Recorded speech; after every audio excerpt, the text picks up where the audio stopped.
សិល5នេះជាសម្បត្តិក្រៃលែងណាទៀតជាអរិយទ្រព្យយើងគិតតែពីរឿងរលុយរលាបរយោះរកេរឈ្មោះប៉ុន្តែអត់មានសិលទៅខាងក្នុងទៀតហើយអត់ដឹងថាតើសិលនឹងជាសម្បត្តិសំខាន់ពិសេសខ្លឹមសារនៃជីវិតយ៉ាងណាទេឥឡូវញាតិញោម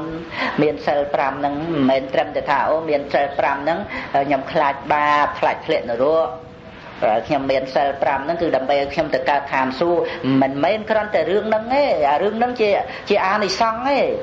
តែរឿងប្រយោជន៍ដែលត្រូវឃើញច្បាស់ក្នុងបច្ចុប្បន្នហ្នឹងគឺសម្បត្តិដែលយើងត្រូវរកបានជាខាងក្នុងណាដែលជាទីពឹងខាងក្នុងទៀត